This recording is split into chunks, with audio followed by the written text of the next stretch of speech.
Assalamualaikum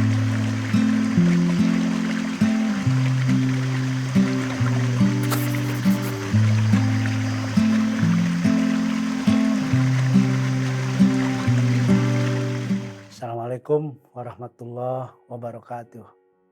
Salam sejahtera untuk kita semua. Teman-teman yang saya cintai, sesi kali ini saya akan memberi pengantar tentang pendidikan memanusiakan manusia. Tema ini memang cukup unik. Kenapa? Karena memang dimulai hari ini kita sudah memulai munculnya kehidupan-kehidupan yang mungkin kita menyebutnya aneh. Kenapa aneh? Karena sangat berbeda dengan sebelum-sebelumnya. Kita tahu bahwa dunia pendidikan sekarang ini masih didominasi oleh pemberian informasi yang begitu banyak dari sekolah, dari guru. Beberapa tahun ke depan, cara sekolah yang menjejalkan informasi kepada setiap muridnya itu sudah mulai kurang relevan. Kenapa? Dulu memang kita mengejar dan mencari informasi. Dan informasi itu relatif susah untuk kita temukan. Bahkan dalam beberapa hal, berbagai informasi itu disortir, diseleksi oleh negara untuk kepentingan ketahanan negara. Supaya setiap orang tidak begitu bebas mengakses informasi. Tapi sekarang tidak ada lagi yang namanya sensor. Tidak ada lagi yang namanya kesulitan untuk mengakses informasi. Justru sekarang setiap kita dibanjiri oleh berbagai macam informasi. Sehingga kapasitas otak kita banyak yang tidak memadai untuk menerima banjirnya informasi-informasi tersebut. Teman-teman yang saya cintai, hal ini ditambah lagi bahwa banyak ahli mengatakan dan kita bisa merasakannya dari waktu-waktu yang lalu, apa-apa yang diajarkan hari ini oleh guru, oleh sekolah, oleh lembaga pendidikan, mungkin 2-3 tahun ke depan sudah mulai banyak yang tidak relevan. Kenapa? Karena revolusi biotek dan infotek begitu dahsyat terjadi perubahan. Karena itu berbagai hal yang nyaris kita sebut mustahil hari ini itu akan terjadi. Karena itu orientasi pendidikan pada setiap anak hari ini memang harus mengalami review, harus mengalami reorientasi agar setiap murid kita siapkan untuk menghadapi berbagai macam perubahan, berbagai macam kemungkinan munculnya hal baru yang hari ini mereka belum memikirkannya.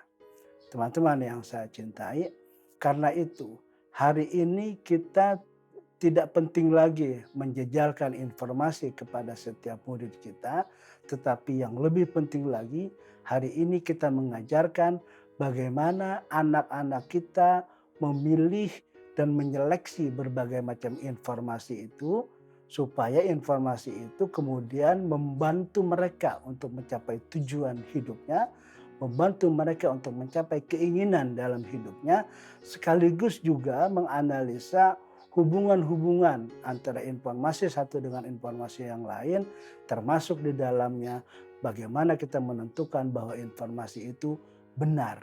Karena sekarang antara informasi yang satu dengan informasi yang lain terkadang sering bertabrakan. Sehingga setiap orang sering dibuat bingung mana informasi yang benar dan mana informasi yang justru malah fitnah. Teman-teman yang saya cintai. Karena itu kalau orientasi pendidikan abad 21 itu kepada apa yang disebut 4C itu, yaitu critical thinking, communication skill, collaboration, dan creativity, justru pendidikan yang memanusiakan manusia tidak cukup pendidikan hanya diorientasikan kepada 4C yang tadi saya sampaikan. Tetapi yang lebih penting lagi, pendidikan hari ini untuk supaya mereka siap menghadapi hal-hal baru yang hari ini bahkan kita guru orang tua belum mengetahui apa yang akan terjadi 5-10 tahun ke depan. Justru anak-anak yang harus kita siapkan pada hari ini adalah bagaimana mereka memiliki skill hidup mereka. Bagaimana mereka memiliki kekuatan-kekuatan untuk menghadapi berbagai macam perubahan, yang berbagai macam perubahan itu membuat hidup mereka tidak seimbang, membuat mental mereka menjadi tidak sehat. Teman-teman yang saya cintai. Karena itu orientasi utama di dunia pendidikan hari ini adalah bagaimana mengajarkan anak untuk memahami diri mereka sendiri. Apa yang disebut siapa aku. Supaya mereka betul-betul bisa menjawab siapa aku, dari mana aku berasal, untuk apa aku hidup, dan mau kemana kita hidup. Karena itu selain yang bersifat spiritual, bahwa kita berasal dari Tuhan, lalu diberi kesempatan untuk hidup di dunia ini hanya beberapa saat, dan akan kembali kepada Tuhan. Justru pada saat setiap orang menjalani kehidupan di dunia ini, mereka harus dibekali dengan berbagai macam kesanggupan-kesanggupan intelektual, mental, dan spiritual, sehingga mereka bisa menyusun, mereka bisa menentukan apa yang diinginkan oleh mereka dalam hidupnya dan apa yang menjadi tujuan dalam hidup setiap murid kita. Itu menjadi penting. Kenapa? Karena kalau seseorang tidak memiliki apa yang tadi saya sebutkan, maka teknologi akan membuatkan tujuan dan keinginan-keinginan hidup buat mereka. Karena itu yang terjadi adalah setiap orang tidak lagi menjadi dirinya, tetapi dia menjadi diri orang lain yang ditentukan oleh pihak-pihak lain di luar dirinya. Kita tahu bahwa penggabungan antara bioteknologi dan teknologi informasi itu bukan hanya merubah dunia ini menjadi berbeda dari sebelum-sebelumnya, tapi juga memiliki kemampuan bahwa manusia bisa bermutasi. Tidak lama lagi kita harus mewaspadainya dengan sangat cerdas bahwa setiap orang berduyun-duyun akan mengalami imigrasi ke dunia maya. Sehingga dunia maya menjadi new cosmos, menjadi dunia bagi kehidupan mereka. Syarat-syarat hidup di dunia maya menjadi sesuatu yang sangat berbeda dari dunia kita sebelumnya. Disinilah kemudian pendidikan harus mengarah kepada bagaimana memanusiakan manusia. Karena manusia yang sekarang kita definisikan yang menjadi kesadaran hidup kita bersama ini, pada saat anak-anak kita 10-20 tahun ke depan menjadi penduduk dunia maya, identifikasi mereka terhadap manusia menjadi jauh berbeda. Misalnya soal gender. Kalau kita sekarang mungkin mengenal 2 atau 3, mungkin juga 4. Ke depan nanti para ahli mengidentifikasi lebih 5, bahkan bisa 9, mungkin bisa lebih. Kita jelas sekarang dari mulai perempuan, laki-laki, banci, lalu ada lagi yang LGBT, lalu ada lagi yang heteroseksual, dan seterusnya dan seterusnya. Karena bagi penduduk dunia maya, hal-hal yang bersifat gender itu menjadi nomor sekian. Tidak terlalu penting dalam hidup mereka, yang penting kebutuhan fisik biologis mereka terpenuhi. Dengan cara apa, dengan pasangan yang bagaimana mereka memenuhinya, itu menjadi tidak penting. Teman-teman yang saya cintai, disinilah dunia pendidikan memiliki tugas dan tanggung jawab lebih besar. Karena apa?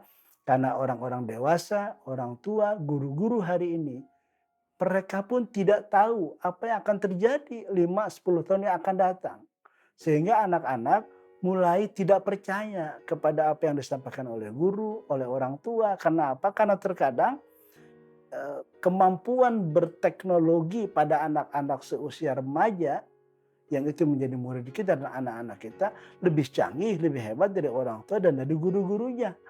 Disinilah kemampuan-kemampuan guru untuk menyiapkan apa yang disebut mental, emosional, spiritual menjadi lebih utama daripada memberikan berbagai macam informasi, daripada membuat anak memiliki kemampuan-kemampuan yang bersifat teknis pembelajaran. Justru itu tidak membuat murid kita nanti ke depan tidak menjadi manusia seperti manusia yang kita rasakan sekarang. Tetapi mereka menjadi manusia yang teralienasi dari kemanusiaan. Karena itu para ahli sering mengatakan di abad 21 ini, 10-20 tahun yang akan datang, bumi ini akan dihuni oleh manusia-manusia super cerdas tapi minus kesadaran. Kenapa? Karena mereka tidak lagi merasakan menjadi seorang manusia yang identifikasinya hari ini kita rasakan, tetapi mereka bermutasi menjadi manusia bukan lagi di dunia ini, di muka bumi ini, tapi mereka hidup di dunia maya. Teman-teman yang saya cintai, di abad 21, gabungan antara bioteknologi dan informasi teknologi ini yang dirubah adalah cara berpikir mereka, cara beremosi mereka, cara berbuat mereka, cara berhubungan mereka dengan sesama, dan seterusnya dan seterusnya. Itulah yang menjadi critical point, bahwa pendidikan yang memanusiakan manusia itu menjadi sangat urgent hari ini untuk kita pikirkan, dan jika ada cara-cara yang sudah kita bisa lakukan, segera kita menunaikannya untuk menyiapkan anak-anak kita ke depan supaya mereka tidak menjadi makhluk-makhluk yang teralienasi dari kehidupannya di muka bumi ini. Teman-teman yang saya cintai, saya akan akhiri sesi ini. Semoga ada manfaat buat kita semua. Terima kasih. Assalamualaikum warahmatullahi wabarakatuh.